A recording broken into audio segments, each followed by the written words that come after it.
Welcome to the Bearded Men of Real Estate Show. I am Ray. This is Dan, and we are actually this is Dan, and we are finally live. We think. So what we need is, if you're actually watching this right away, could you please tell us? Because we actually don't know if this is working. We crashed a couple of servers yesterday, which is kind of odd. So we are looking for a lot of participation today to let us know that we are still actually watching this right away. Oh, I can hear you hearing us. So I guess we are live now. And you can see me seeing us. I can see you seeing us, and I hear you hear me. So Dan, tell everybody who you are. Yeah. Hi, my name's Ray Allen. Oh wait, I messed that up. No, who you are, not who you want to be. I am Ray Allen. That was good. All right, so my name is Dan Ludwig. I am a real estate agent in Southern California. I work 4 counties, but if you guys are not in the area and you're looking for a referral, just think of me for Southern California. I work with the SWODEC group right there, and I work in LA a lot, but not Ray's LA, my Los Angeles. Yeah. Ray, who are you and who do you want to be when you grow up? I am Ray, and I would like to be Ray.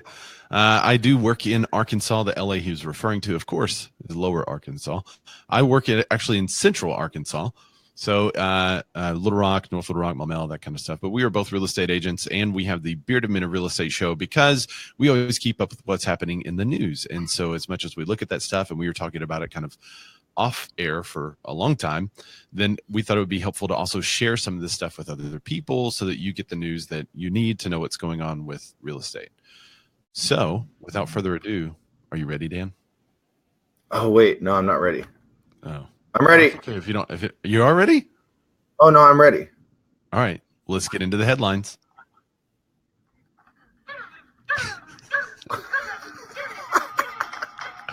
All right, that's our sound. Hey, by the way, that's a step forward. Like we're getting there. It's just going to take us a while. Got to figure out how to plug it through the computer, but we're getting there. All right, so I'll launch here. Real estate economists say that home prices are increasing twice as fast as income growth. So not enough for sale sides in the front yards are driving residential home prices higher, and the chief economist at the Mortgage Bankers Association said Tuesday. CNBC reports that compounding the problem is that Americans' wage growth is being left far behind, according to the MBA's Mike Frantantoni. If you look at his name, it sounds like that looks. Anyway, we're still seeing home prices increase at twice the rate of income growth, he told CNBC Squawk Box. The stubborn lack of gain in average hourly earnings seen in last week's release of the latest government employee report has well been documented. Wages in February grew less than 0.1%, representing a 2.6% advance in annualized basis. Adding insult to injury for home buyers with stagnated earning power, national home prices rose 6.2% annually, according to the latest S&P CoreLogic Chase Shiller Index, most broad survey. So the prices nationally are now 6% higher than their 2006 peak before the housing crisis. There's another quote from this guy. It says, the major constraint in the market right now is the lack of supply. The absolute number of units on the market is near an all-time record low. Whew. Yeah. So I know we deliver stats and facts no matter what. If it's good, bad, blah news, whatever, we deliver it. This one is kind of a little bit of a big doom and gloom because we kind of wrapped our brains after yesterday didn't work, after our beards crashed the interwebs. Right. We kind of went back and forth. Here comes the train, by the way. Here comes the train again. Really? Yeah, there it is. We kind of went back and forth, like, what's really causing this? Why aren't sellers selling? And Ray has his input. Mine, I ran some stats and facts last night and this morning. There's not really stats that back it up why they're not, because interest rates are going up, which means if interest rates going up, less people may want to buy, but that also would hunker back the home prices. So why not take advantage of while the market's hot now? Why wait until interest rates go up? And then for around here, at least, maybe they're worried where they can't go, like you said, Ray. But it's just, this one boggles my mind, man. That's what I was talking about yesterday. Is a lot of the homeowners we're seeing now, they're not worried about selling so much. They're worried about finding the right property. So we're having to find some innovative strategies, such as door knocking, to go find properties that may not be readily available. So innovative. Yeah, real innovative. So Colin makes a good point. He says means new construction is going to boom. And he might be right. However, right now, builders don't want to build the homes that the buyers want to buy. I was visiting with a big bank's chief economist a couple of weeks ago. And one of the things we were discussing is the problem that most home builders are having is that when they build a house, they want to build one to make a certain price. And so in order to make the certain income off the house, they're having to build houses above, in our market, above 250, 280,000. Most of the home buyers and most of the shortage is in a category of homes that is like from 100 to 175 to 250, kind of depending on the area of the cities. So for us, that, the average price in our area is 170. So that's kind of where that shortage is. So when we are having that shortage and the builders don't want to build in that range because it can't make the money, then the price is eventually going to escalate to a point to cover the additional cost of building materials, the additional cost of labor, and the additional cost of land. Those are the three things that have gone up. And that's why builders can't readily build unless they're a big national builder that gets stuff on super discount and all that kind of stuff. They can't really readily build the homes that buyers need.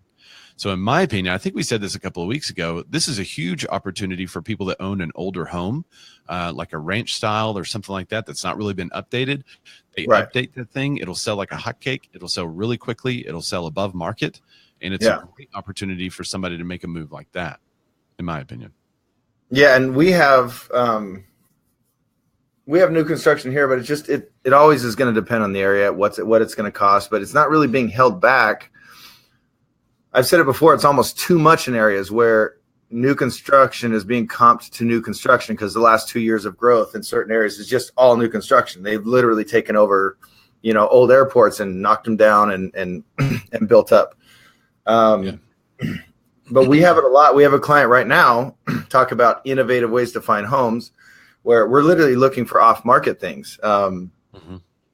And we got one signed yesterday. I have the contract sitting right here with essentially a for sale by owner, and our buyer client is looking to, he's not going to flip it per se. Like he's not going to, do all this work in 2 to 4 months and then flip it. He's going to live in it for about a year and then probably sell it, or he could have the option to stay. But he found something for really, essentially it'll be the lowest sale in this market in forever.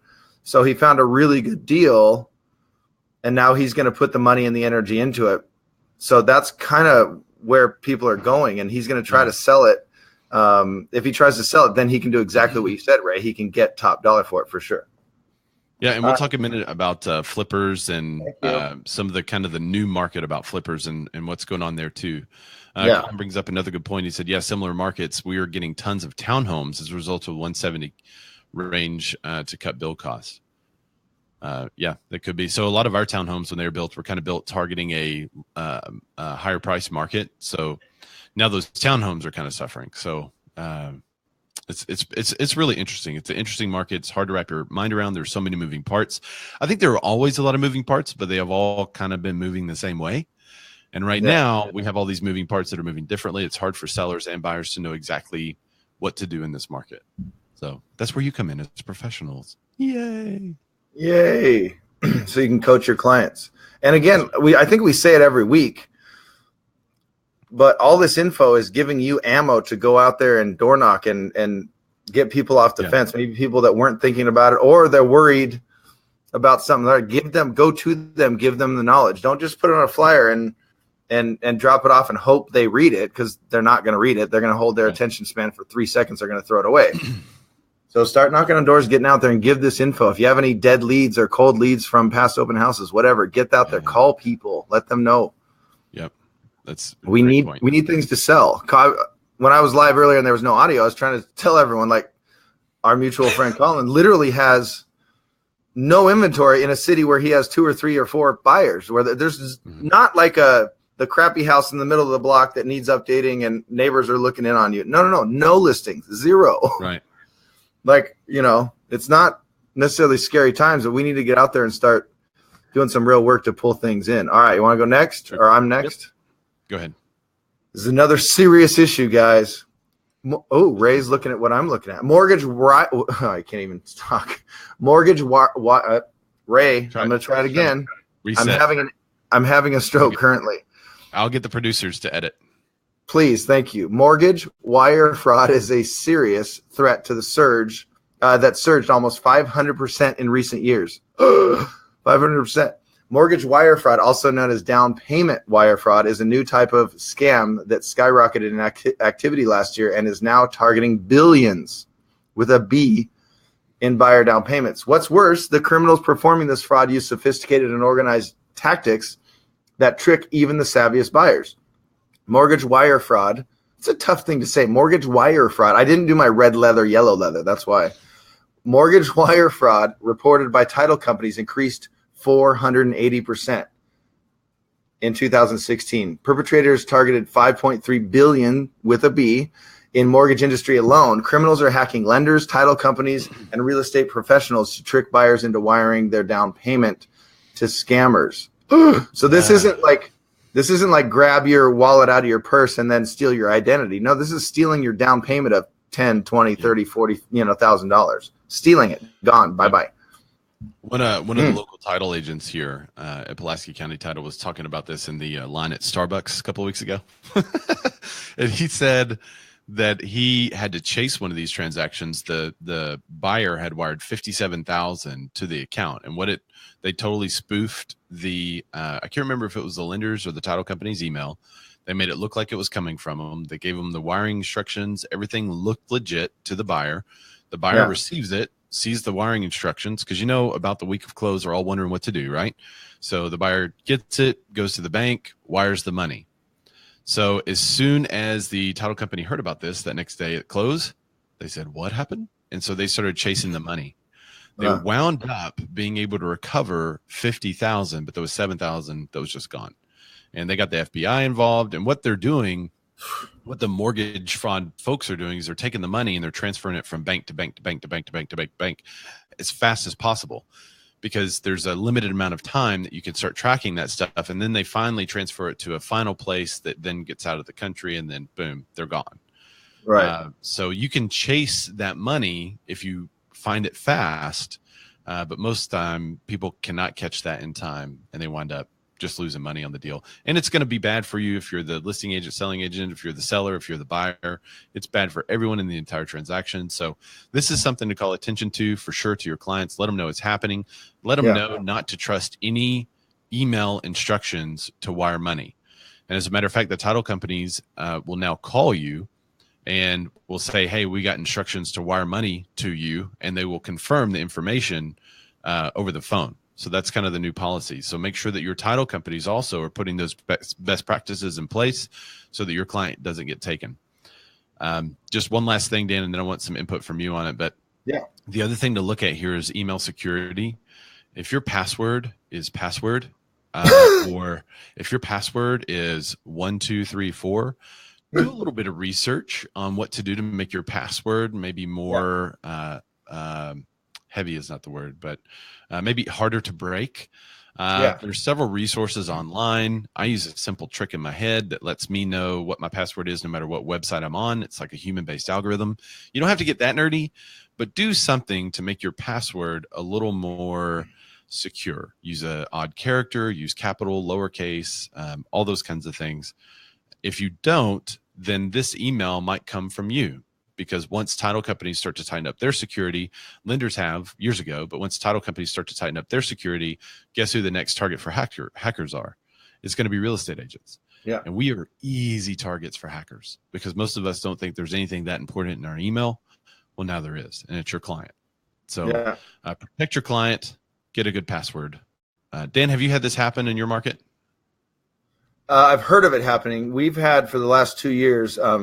So our wire stuff all goes to escrow. So the earnest money deposit or the good faith deposit goes into an escrow account. That's wire instructions come over. I always instruct my clients, print it. It's always, it's a little document, print it, walk into the bank. Here's the account number.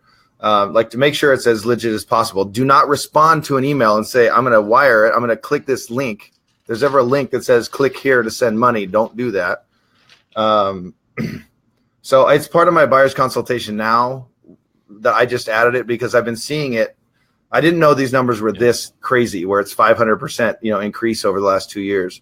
So yeah, it's been part of every single escrow company that I work with has that as their email signature. It essentially says wire fraud is on the rise. Be careful. So we need to be coaching because for us anyway, we have the earnest money deposit that goes over within 3 days of opening escrow, and then within the last 2 to 3 days, we send over the final funds before the lender funds and we close the transaction. So there's 2 different times where they're wiring money where this could come from. And that's a great point you make, Ray, that if they can't get through escrow or title or the lender, what if they get that email from my email and then they can duplicate it and trick our clients, because they can find all that stuff out. So if you're like, oh man, I can't remember his name from Spaceballs. What's the password to the the planet protector? It's 1, 2, 3, 4, 5. Right. All right, let's update that. Let's go ahead and change that out. I use, I obviously we don't know one another's passwords. We're not that close, but I do a similar thing where I use a phrase and then change it up how my brain works. It's a human-based algorithm, and I would recommend getting that nerdy with it. Get nerdy with it. Yeah. Yep. I think we're gonna have to. If we don't now, we'll have to later. Yeah. Okay. Let's see. I'm up next. Right? Oh wait. Yep, yes. Yep. So let me paste this headline here. Do a little bit of live editing. Boom, and here we are. No, our producers are doing the live editing. Yeah, that's what I mean. Oh wait, look, that's terrible. It didn't do the right one at all. So as soon as I try to do something cool, it's messing up. Okay, there it is. This is the next story. House flipping hits decade high, but returns are shrinking. High home prices, hot competition, and very, very few available homes to buy are combining to make this popular trade ever more risky. About 207,000 homes were flipped in 2017, according to the new report from Adam Data Solutions, which defines a flip as a property bought and sold in the same 12-month period. That's the highest number of flips in a decade. The number of people or companies flipping homes is 138,410, which also jumped to a decade high. Today's flippers, however, are nothing like those of a decade ago, who used to use cheap and easy money to finance their trades. The surge, this is a quote, the surge in home flipping in the last 3 years is built more fundamentally on sound foundation than the flipping frenzy that we witnessed a little more than a decade ago, said Darren Bloomquist, Senior Vice President at Adam Data Solutions. While financing for flippers has become more readily available in recent years, 65% of the flippers still use cash to buy homes flipped in 2017, nearly the reverse of 2004 and 2006, when 63% of the flippers were leveraging financing to buy. Today's flippers are seeing bigger gross flipping returns in dollar figures because they are dealing with much higher home prices and margins, but they're also putting more money into the projects, making the net return lower. So the average gross flipping return on an investment last year was 49.8%, down from 51.9% in 2016. So, have you done any flips lately? Actual like flips? Yeah. No. I've done a couple at the trampoline park. Yeah. I'm actually working up to that. We've done some kind of rehabby stuff, but not flips. Yeah.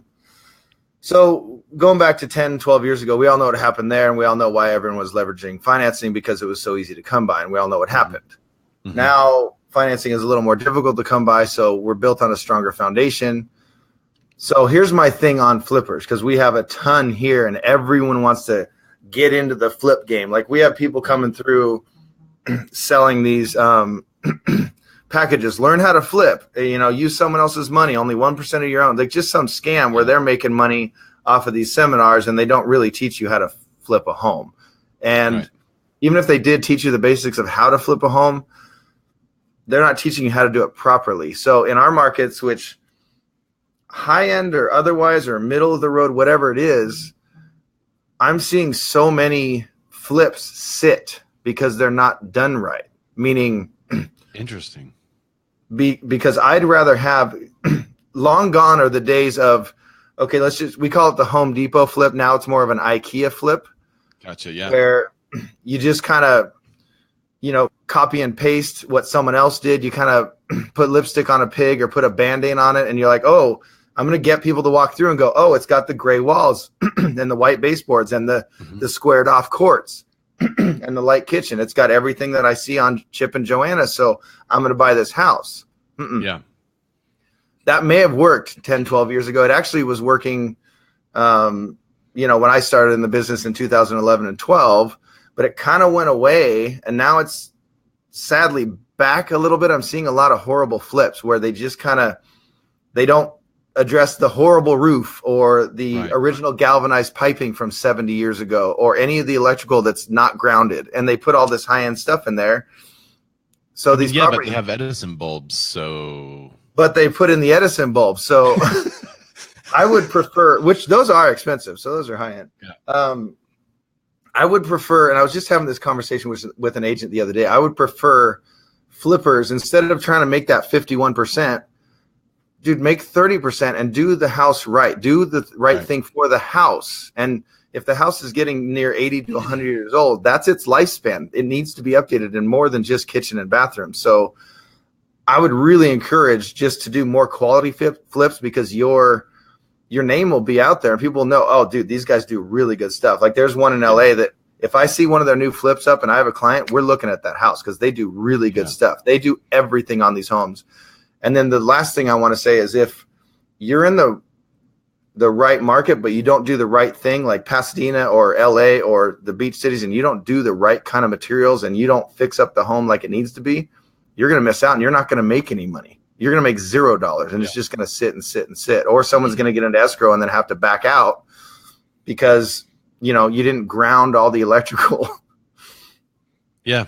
So, yeah. So in our market, it's, I guess you could say it's kind of similar. We're still seeing a lot of the lipstick on the pig flips, and those are still making money for the investor, but we don't nearly have the market like you do there where you could buy so low and then resell so high.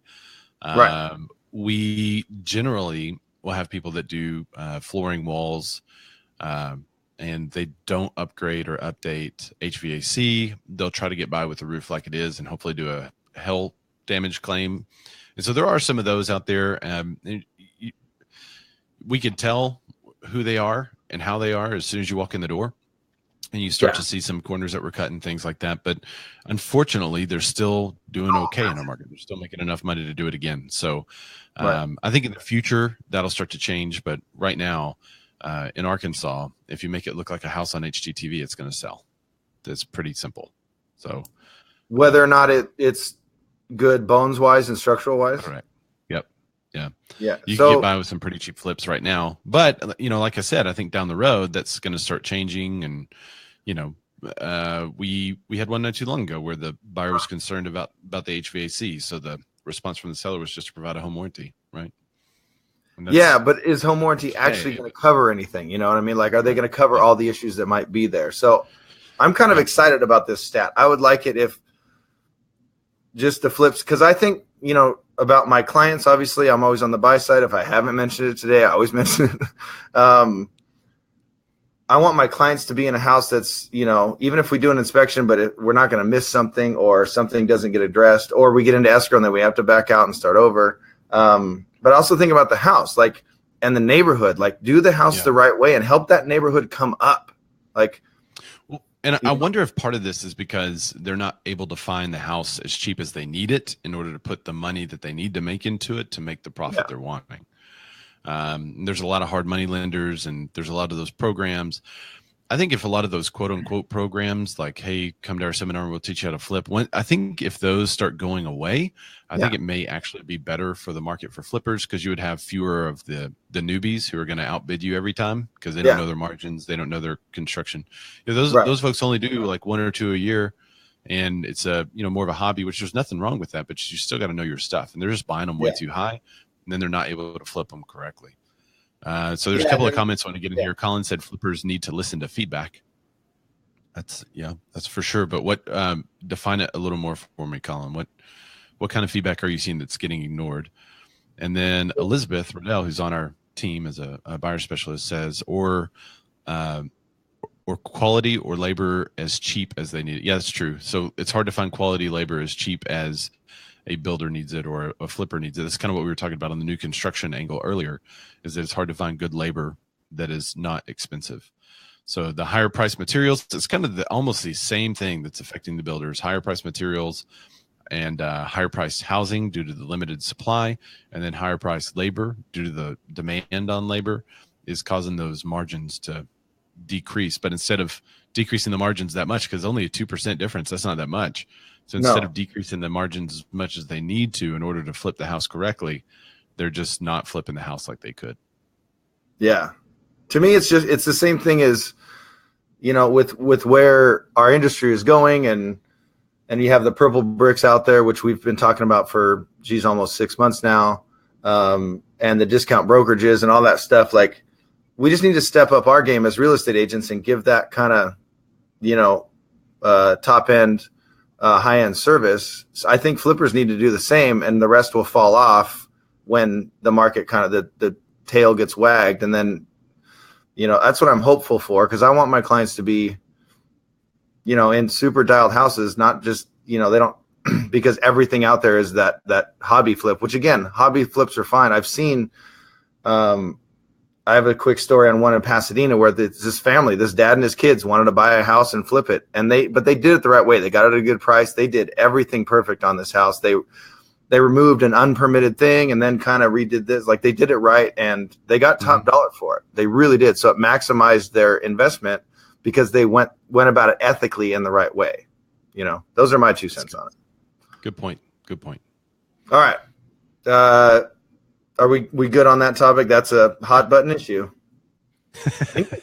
These are all hot button issues, man. I think we only talk about hot button issues. This is a great set of stories. Yes. All right. Startups unveil $4,000 home built with 3D printer. Dun, dun, dun. A $4,000 house built with a 3D printer. That's awesome. All right. Ooh, I went over the wrong way. Hold on. Technology startup Icon thinks that one day 3D printed homes could populate swaths of the United States. That means vast areas, swaths. But to start, the early stage company is building a prototype for affordable 3D printed housing for the developing world, which kind of goes with what we're talking. Horrible flips, no sellers, new construction slowing down. Like, let's do a 3D printed home.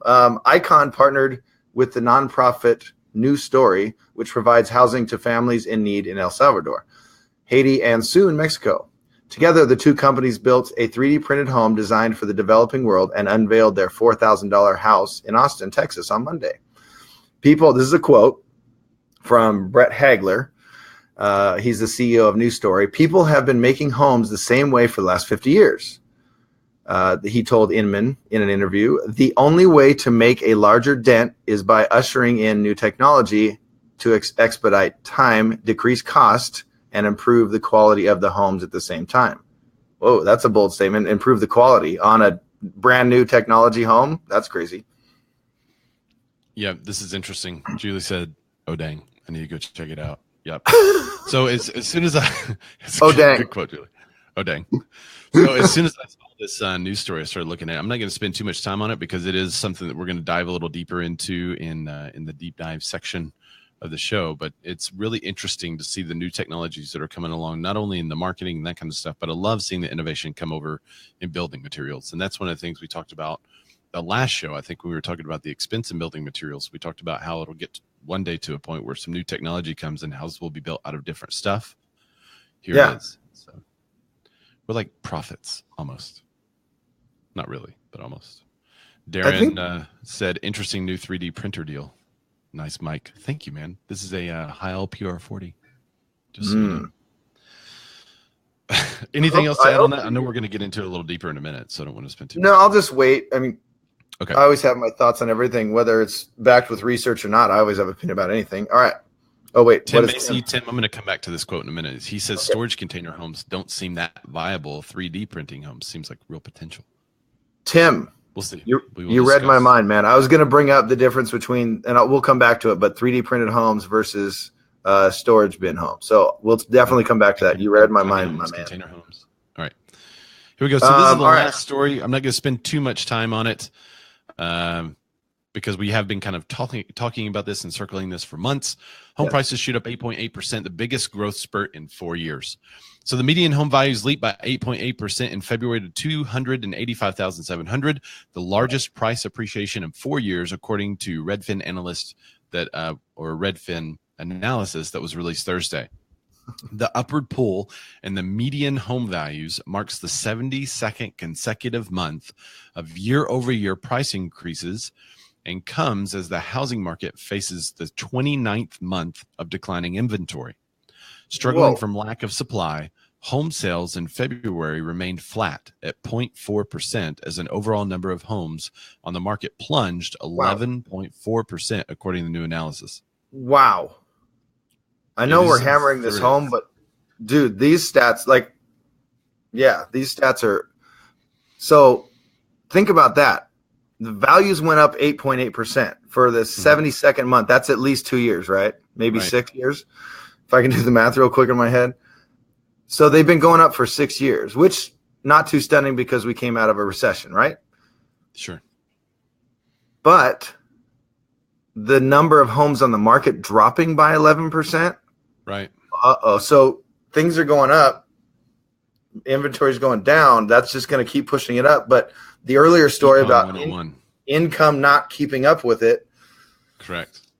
Dude. Yeah. So it's really interesting to dig into some of these numbers. These are things that if you are a real estate agent watching this thing, this is something to tell your clients, especially ones that are like, well, we're thinking about selling this year or next year. Why in the world would they wait till next year? I mean, it could continue to get, this good, but we haven't seen a market this good for sellers in a long time. So especially if they have like the cuteness factor, that thing's going to sell in a day. So, partner up with a builder, do something innovative, have a program where, hey, you'll list it and sell it, and then you can get rent back for the sellers while their home's being built. Find a builder that could throw up a house in 3 to 4 months. It's real good quality, and they can now build a home, and the builders get hooked up. So just think outside the box and figure it out. But we've got to get more inventory on the market. There are people that want to sell and move, so it's just a matter of helping people know this. I thought everyone knew this. I was talking with a buddy of mine the other day, and he was like, so how's the market right now? I said, man, it's definitely a seller's market. He was like, really? Like, yeah. So, but we think we're in it, right? And so we hear about it. We're looking at our own monthly statistics. So we think everyone probably knows this, but I got to think, well, what was the last news show I watched? I don't watch news anymore. I read all this stuff, right? And I read this stuff about our industry because I'm in the industry. So someone else that doesn't watch news and is not in our industry, they're not going to know what's going on with the housing. So, I should be the one to tell people about this, like on maybe like a little Facebook Live show. Maybe we should do a Facebook Live show called Bearded Men of Real Estate or something, maybe? That's a good idea because we both have beards. It just makes sense. BMORE. That's true. And then BMORE. That kind of flows. Let's work on that, dude. Yeah. My thing on it is we're going to keep hammering this home. Like, you got to get out there and you got to talk to the people, because less inventory means less business for all of us, right? If you have 22 buyers but only 4 houses to look at, something's going to happen there. You got to keep your level of service high, or you're going to be shaken off. And you got to get out there and you got to find these listings. I'm not going to give you guys any of the ideas here that I've come up with for finding new listings, but I try to think way outside the box. And I think I have a new formula that is going to work. So I'll keep you guys posted on it, and then maybe share it with you if it does work. I'm going counter to what our normal beliefs are and what we're taught as real estate agents. I'm going against that and see if it works. So I'll keep you guys posted. Really going against the norm. Yeah, me? So weird. Why would I? There's Tim. He says, I don't appreciate the exclusion of people without facial hair. Tim, I'm sorry, but wait. Just the way it is. It's just the way it is. Have we had this conversation? Tim can grow a beard and doesn't? He can grow a beard. I mean, anyone can. You just not shave for a while. It's really easy, actually. So it's not really exclusion. It's just your lack of want to grow a beard, buddy. Lack of desire. All right, we move on. You ready to get into the deep dive? Yep. Hold on. Another transition. I like it. Okay. So the first topic on our deep dive, and this is where we really want your guys' feedback, just like Tim. The first topic is tiny houses, 3D houses, alternative housing? What is the real trend? So a lot of what happens, especially at shows like South by Southwest and the Consumer Electronics Show and the car shows, is you see this like model car, right? And this model car comes out, and it is an incredible machine that we never see hit the streets. It blows you away. You're like, what? Yeah. Wow, this is an incredible car. It's 15, 20 years ahead of its time. And it's going to be $4,000. I want that. Yeah. But then we never see it. Right. So my question is, there's been a lot of this talk. The tiny housing movement came, and I would say, and went. The container housing movement came, and I would say, and went. It's still kind of here. It's still kind of here. There's still some people doing it, some people executing it. But I tell you, every time I show one of my clients an actual tiny house, they say, wow, this is really neat, but it's definitely too small. Yeah. It's like, well, I mean, that's what you want is like a 700 or 800 square foot house. But really what they're wanting is like 1,000 to 1,300 square feet that is extremely efficient in storage of stuff. Yes. Because if there's one thing that we all have as Americans, it's stuff. Too much stuff. So my question to you, Dan, is what do you see the real trend? Do you see a tiny house trend still there? Do you see a container trend still there? Or do you see just people wanting some kind of efficient storage models there? Do you see this 3D housing thing actually picking up steam? What is your opinion? So the tiny house thing, my opinion on that is I've never had anyone come to me and go, I want to buy a tiny house. What I have had is we want to buy a house and then we're going to do a tiny house off the back, that'll be 50, 60 grand that's where our mother-in-law will be. So there's that, but then why not just add on to the home? Let's find you a home in an area where you can push the back out or build out the garage. And then that adds value to your home because you're only paying so much price per square foot. But when you sell it, it'll be worth this much price per square foot. So why not just do that? So to me, I think it's a fad like bell bottoms. I don't know why I said bell bottoms. That, by the way, came back in the 90s, and I think they're back now. It's on the arms, though, this time. I've been watching a lot of ladies walk around with like bell bottoms on their arms, and I don't understand that. But it's like an arm bell bottom. Are those bell tops? Yeah, I guess so. I don't know. I've just seen it a lot. Anyway, keep going. Yeah, so to me, the tiny house thing, specifically tiny house, is a fad, and I just think it was like a cool thing to do because I'll just say specifically for here in California, we have so much stuff to do. Technically, you could have the tiny house and then everything is outside. If you have a tiny house on a 8,000 square foot lot, like you're golden, and then you can get to snow 20 minutes away. You can get to Vegas in 3 hours. You can get to the beach 45 minutes away. You can get to the desert 45 minutes. Like everything's right here. But do you really, when you're at home, do you really want to have your bedroom, bathroom, and kitchen be in the same room and you're trying to watch your TV with your family? Because most of my clients are families with 2 or 3 kids, Right. That takes kind of within arm's length. Yeah, like you're turning on your TV and then flushing the toilet right there. Like, do you really want that? Now, do you want the 4,500 square foot house on the 5,000 square foot lot where your neighbor's right next to you and then everything is outside? You're going to go to a park. I don't know if you want that, but I think what Ray says is, you're going to look for that 1,000 to 1,200 square foot house that's laid out really, really well. And maybe you get it for a good price, you update it, and then you're into the other conversations we had. So, to me, it's more about, a lot of times in California, it's dictated by price, but people want that house that has your foundation, and they want neighborhoods and they want schools. Tiny houses aren't they on a trailer and you can kind of take them wherever you want? Like some of them are. Yeah. But we have one built here at 700 square feet. It's just this little cute house. Yeah. Let me bring in a couple of folks here. Tim, what he said earlier, the storage containers don't seem to be viable. 3D printing seems like it has real potential. Yeah. Let's see. Then he said tiny houses are a gimmick for affordable housing. But it's got to be affordable. Yeah. And Colin, He asked, "Do you know anyone building a tiny house or container home?" Yes, I do. Yes. Here's the one thing about we're using tiny house, container home, and 3D printed home kind of all in the same conversation as being a housing trend using alternative materials or sizes and such. However, a container home can be huge too. Yes. I've seen some of those container homes that are stacks and stacks, using 5 or 6 of those containers, Right. done differently. So really the alternative building materials may still work, but one problem people are having with the container homes is although you may be able to get a new construction loan to build one, it's hard to get a loan for the buyer to buy one being resold. Yeah. Because what comparables are you going to have with a completely steel structure? I need container home comp stat. Well, so I sold a house a couple of years ago. It was a steel building that the guy had built himself, but he was also a contractor. So it kind of looked just like a regular steel building from the outside. It had poles on the inside and everything. But when you go inside, it was incredible. It had sheetrock, had incredible floors, countertops. It was really decked out steel building. Lenders couldn't loan on it. We had multiple offers. We wound up having to take a cash offer to get the deal done because lenders were saying, "Hey, we can't find a comp for this." So we created the comparable.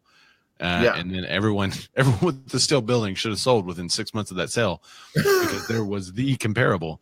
But now you can't find another comparable like it. So it's going to be a big problem in the lending industry if they continue to ignore the alternative building materials. And that's, with the 3D printed home, it's quote unquote to code, but that's going to be very different building materials. I guess it may be just concrete, but is it, what's in the concrete? Is it concrete that's going to last? Is it the same type of concrete? Right. A lot of questions surrounding the actual materials used and if it's going to be lendable as well. Yeah. What's the actual code on it? That's what I was going to end with the tiny house, since it's totally a gimmick. It's a fad. I think container homes are less of a fad, but still, what is the viability of it? What's the realistic point behind it? How realistic are they to live in? But then if you're ever going to sell it, and then 3D printed houses, what material is it going to be? And then what kind of standards are they going to be to? Because if you're building the first 3D printed home for $5,000 and you just buy a lot and then build a 3D printed home on it, how are you going to get permits for it? There's no guidelines. There's no, there's nothing to go by for it. So how are they going to really do it? And then what value do you give it if you want to resell it? And how many of those 3D house printers are going to be available? How easy are they to build? Yeah. These are so this goes kind of back to the earlier analogy I used where you see the beautiful car sitting on the showroom floor that we never see. There's so many little things that have to be done. They're raising $1 million for this 3D printing project. Right. 400,000 of it will go to the actual build of the house. It's $4,000 per build. And they're doing this, I think, in El Salvador, was it? Yeah. Haiti and Mexico. The rest of the 600,000 goes into R&D. And so I'm hoping that they come out with a pretty good and easy system, something that somebody else can take. Maybe open source would be awesome. Depends on if they're trying to make money out of it. But if they open source here's how to build a 3D printer to print a house and here's how to mix the concrete, then you could have builders, get that, or even just somebody that wants to do it can build it themselves and then build their own home with it. That would be pretty amazing. And I assume it runs like an AutoCAD type program to know where to put everything. So I've got a lot of questions about it. I think it's a cool idea. I just don't know if we're going to see that in our lifetime. Yeah. And it is interesting to think that way. If they open sourced it, or if they did all the R&D and then they put it out as a program and you just buy the program, then you can build the printer and start building homes on your own, where that's an investment for a business. And then now you can build so many homes, right? So that's interesting. And maybe part of that R&D would be into the different cities and counties that you have to deal with permits. Maybe they go and ask, like, how do we actually get these done and get it approved for a few like specific cities across America or wherever they're building, and then take it from there. Universal building codes. Here they come. Yeah. Colin asks, are we as agents down on alternative housing because we perceive the transactions to be difficult? I wouldn't say the transactions. I think the transaction itself will be easy.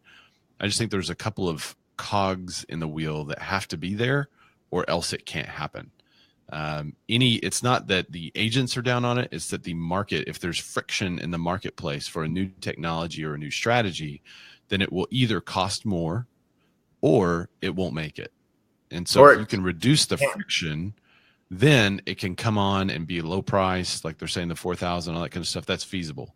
But if you have to worry about all this other stuff, I don't see how 4,000 is actually going to be feasible. Now, it is for a really small house that they're talking about. It's for better housing than what they currently have in El Salvador, Haiti, and Mexico. Kind of back onto the tiny house topic. I don't think there's going to be a lot of $4,000 houses built in America. I think they're going to look at it and say, well, let's double the size of that sucker. Give me a $10,000 house. Right. And, you're going to see a different style of 3D printing. That would be cool, though, if you could, like, how we used to make sandcastles as kids? It's the same type thing, right? You just kind of pour on everything. That would be really cool to, like, build your own sandcastle that's an actual castle. So I need a 50,000 square foot. Yeah, what can you give me for $100,000 3D printed? Yeah. Let's go crazy. Then and I see it every now and then where it's not a builder, it's just in our areas where there's a vacant lot and it sits forever, but finally someone picks it up and then they build their home, Keeping Up with the Joneses, Tiny Home Edition. And then they build their own home on it. They go through the trouble of getting the construction loan and going through the steps and getting permits and then getting them approved as they go through it, but technically you're coming out. That's how it used to be. I mean, all of our grandparents have stories of, no, I bought a lot for like $1 an acre and I built my own house on it. I put the bricks and I dug the basement and that's how I built my house. That's what I did. Yeah. So I think that's gone, at least in California for the most part. Yeah. I think it's at least an interesting trend and might push us back towards how do we build our own homes again, Self-sufficiency. That'd be cool. Next topic. Yeah, I just wanted to bring it up because Stephen Hawking died, and that's just kind of a sad thing to me. Obviously, when anyone does, but on Pi Day. Day before. They said on 3/14 their time, UK. There you go. Yeah, so it's 3.14. So maybe the day which is very interesting. Because I saw all those posts and I was reading them at like 8 o'clock on the 13th. I'm all, that's not, no. But okay, I see. Yeah. Yep.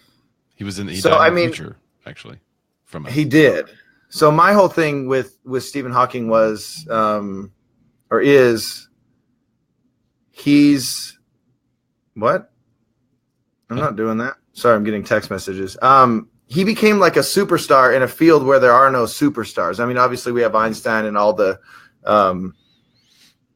names that we know that have come up with theories and this and that. But think about how many physicists there are and cosmologists there are, and they're brilliant in their field. But he became the guy. Yeah. There's let me read a little thing about him if this website will come up real quick.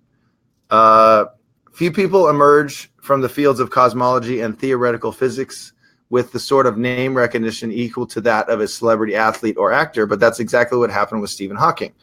Thanks to his groundbreaking work with black holes and relativity, he went on to hold distinguished academic posts, be appointed Commander of the Order of the British Empire, and earn the U.S. Presidential Medal of Freedom, all while his body deteriorated from a crippling disease that was supposed to have killed him in the 60s. I mean, yeah. Talk about overcoming things like, my hair is just not laying down right. Yeah. The dude has a disease that was supposed to kill him 50 years ago, but he still powered through and he still is one of the greatest minds of our time. I mean, I just wanted to give him a shout out because it's just amazing to me. And I can barely add, what does 72 months equal? That's funny. Yeah. Anyway, so yeah, he's he's got a lot of theories out there, but one of the most well-known is he discovered that black holes leak radiation, which I don't even know how you figure that out, but that's I don't know what they're going to do with the info, but yeah, he was a super great mind. It does show the kind of the power of the brain, what you can do. Yes. But yeah. So very cool. Yeah. Hopefully he's up there doing calculations somewhere. All right. Do we want to move on to than who he was as a person? But yeah, very cool. I always say that my puppy dog 3D that passed away, I think it's 2.5 years ago. He had bad legs and stuff. So I always would joke, he's out there chasing the ball and running around and doing all the things he couldn't do. So there you go.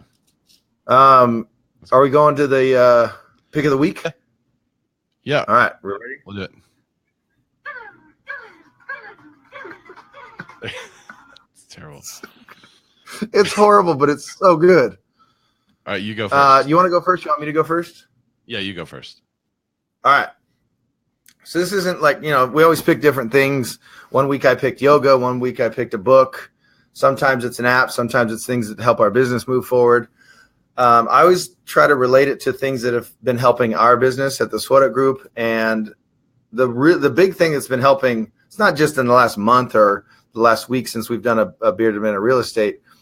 It's been about a year and a half, but community involvement, and it's really big right now. So it's really kind of starting to pay off a little bit. So our office is in a city called Claremont, and Jacob and another member of our team are on the chamber. You just have to pay. It's a nominal fee. It's not much at all. I think it was maybe $180, $240, and then you're on the chamber, and you're at all the events. You can go to the breakfasts once a month. You're in the community, and maybe there's a couple other realtors. Maybe there's not on your chamber, but every week they're up and they're speaking and they're giving away things and they're being noticed to other businesses that are not real estate agents. So, and we do events like when we had the open house event here for our new office, we made up a little flyer and started going to the businesses and saying, you're invited, come on by. So we got to meet a lot of people that way.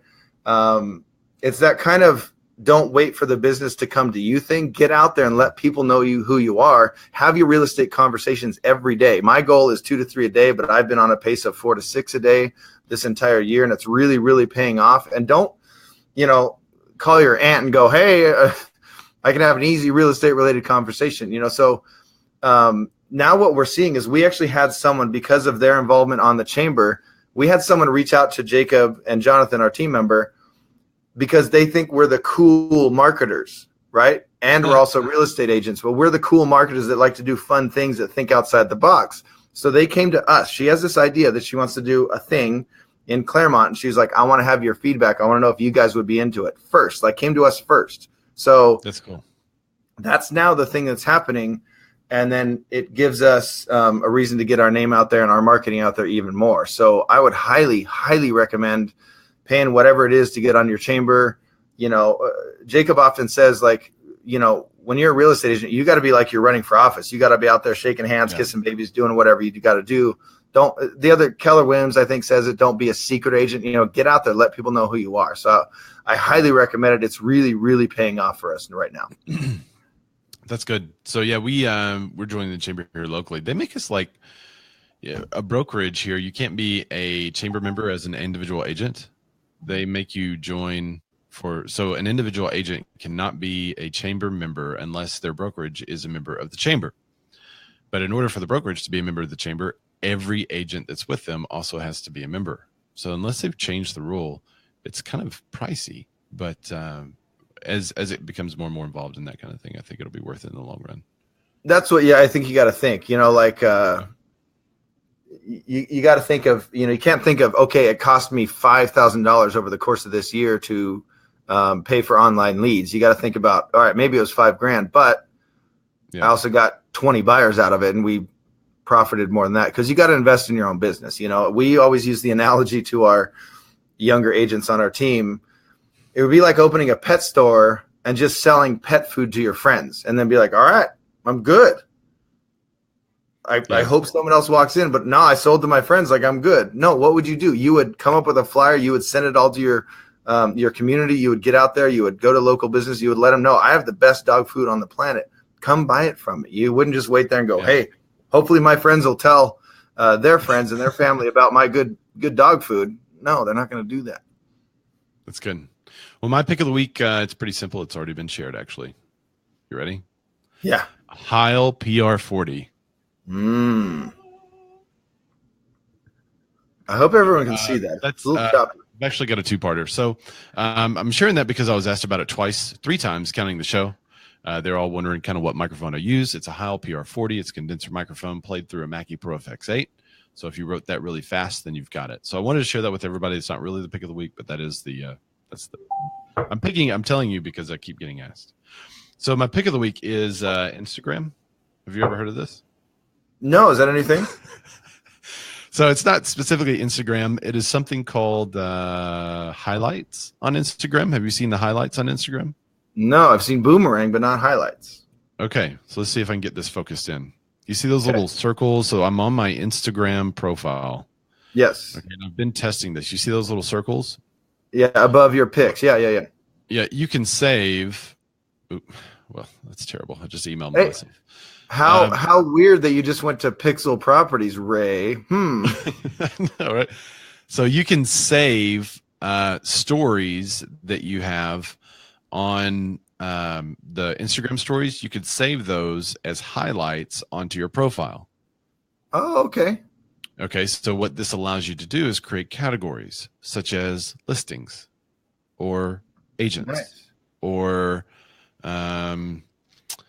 I don't know what else. I'm just trying to think. But anyway, it allows you to create these different categories and highlights and things like that. There you can see it a little bit better. So that when people go to your Instagram profile, they can click one of those highlights. And so these are just kind of test ones that I've been messing with. Right. So they stay there. They don't disappear for after 24 hours like the other ones. Correct. And okay. So video and it'll kind of play through all of your highlights and it'll string them together. So the way you do that is by going to it's hard for me to tell if I got it. The way to do that is by going to your Instagram story, and on the very bottom right, it'll say highlight. And you click highlight, then you can create a new highlight. So you can see I'm testing stuff for the Instagram. Yeah. That is a really good photo. Good looking guy. That should be Ray our with no glasses. Mascot. Yeah, Ray with no glasses and a flower tiara. I've got glasses. You just can't tell because this Be Live is like downgrading my video quality for some reason. So there you go. Be Live, come on, guys, get it together. So that's my that is my pick of the week, and we will continue to work with Be Live to hopefully get this a little bit better. But yeah, they're working exclusively with us, the Bearded Men of Real Estate, because we have so much pull. So they're working exclusive with us. An apology letter the other day. So he did. Hey, I wanted to ask specifically about highlights. Do you have to be a public profile to have these highlights or no? I don't know that. I am a public profile, and so is our business. So if you're a business and you have it attached to the business page, I know you could definitely do that. I don't know if you have to be a business page in order to do it. Right. It seems like you wouldn't be, but you might be. So take a look at it and let me know. That's a little bit of inside baseball. That's something we're currently working on. So we haven't really done anything with it on our business page, but you'll be seeing that launch next week. I like it. You want to give them the tease for next week before we? Yeah. So next week we're going to be talking about real estate blockchain. So if you don't know what blockchain is, we're going to go into detail during the deep dive about exactly what real estate blockchain is. We'll have a story about real estate blockchain and how they are trying to use blockchain to replace some of the middlemen involved in the financial side of a real estate transaction. Which can save details money. About how that's working. It can save money. It could also prevent some mortgage fraud. Yes. So, guys, there will be a quiz next week. Make sure you do your research on it, okay? There'll be a quiz. Everybody needs to research a little bit of blockchain, but we'll have a lot of information for you to kind of, I don't want to say dumb it down, but it's super heady, and so I even need it dumbed down. Like well, we got to dumb it down for me for sure. So I kind of compare it to like when people are talking about electronics and they go into difference in wattage and voltage and all that. Yeah. I feel like that's kind of blockchain. It's like, what? Yeah. Yeah. So if you understand that stuff, you'll love blockchain. I understood the concept, but then you lost me at yeah. All right, here's the last comment of the day. Maybe, I don't know, somebody else can top it. To use highlights, you need to go to the doctor's office. Everyone loved the Highlights magazine. I hope every single person watching this or whoever will watch this gets that joke, because that's good. That's brilliant, Colin. Brilliant. That's why he gets paid the big bucks. All right. Yeah. All right, Dan, tell everybody where they could find you. I am everywhere. So on the Instagrams, on the Etsy's, on Pinterest, wherever you want to find me, I'm always D Ludwig Rocks, DLUDWIGROCKS. Everywhere. I keep it simple because I rock, and I don't say that lightly. I really, really do rock. Yeah, anything. If you want to find it, if you want to see our silly videos that we do with the SWOTIC group, it's right there, theswoticgroup.com. That'll actually just take you to our Facebook page because no one really needs a website anymore. Which we can have that debate because I know Ray's going to disagree with me there. Debate. I'm totally. But yeah, so that'll take your Facebook page. That'll show all our silly videos that we do and we upload and how we think outside the box and how we have fun. So yeah, find us at theswotagroup.com or D-Ludwig Rocks. Cool, Dan. Thank you very much. And we should have that debate. We'll add that to a deep dive, maybe not next week, but the next, because that's a good debate. Do you need a website any longer? No. So for me, you can find me just about everywhere. Household items are sold. I'm Ray. As seen on TV. As seen on TV. I'm Ray Zorback. So yes, I am a fan of the University of Arkansas Razorbacks, which is where my name comes from. That's a long story too that I got to tell you. It's really funny. I think he's been threatening to tell that story for 6 months, Ray. Well, we're not. Maybe when we're in the 20s or 30s on the episode count, we'll go with that. But you can find me on Instagram there. And I launched a real estate company. So that's kind of neat. It's pixelproperties.com, but don't go there now because it's just under construction. Nobody. Wait, what is your website is under construction? Oh yeah, it's totally under construction. I just got access to it today. So we had somebody build in the back end and all that kind of stuff. We've been using Facebook for the first month of our launch. Weird. And so yeah. So you can find us on Facebook at facebook.com/RayZorback or facebook.com/pixelpropertiesrealty. And you'll kind of see some of the new stuff we're doing, how we're doing it, all that jazz. And also look us up on Instagram. Follow Pixel Properties on Instagram at Pixel Properties, and you'll start to see some of the fun stuff we're doing with it this time, this time next week. You'll see some cool stuff on there. At some point in the future. Jackie. So I used Jackie's last comment as our still shot for this one. You can barely tell, but it says, "I feel like a stalker." That's what her. And by the way, look at her profile picture. #paparazzi. Yeah. Paparazzi. Anyway. All right, guys. Thanks for tuning in. I have several updates ready to install. So I'm going to go do that and grab some lunch. Appreciate you guys. If y'all have any questions or comments or anything, and you've watched the entire show, including the close, let me know, and also make some comments. Give us some feedback. Let us know how you liked it. We need that feedback because that kind of tells us to keep going or not. So if you like it, let us know. We love it. We really, really appreciate it. You guys are the best. We enjoy it. Bye, guys.